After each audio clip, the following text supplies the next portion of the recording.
Lava sleeping right here.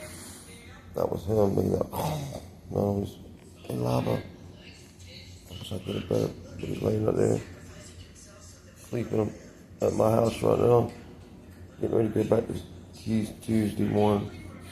Lava's laying up here in bed. Lava. There's his ears. Big that boy. Alright. He's good and happy home. Happy to have him home.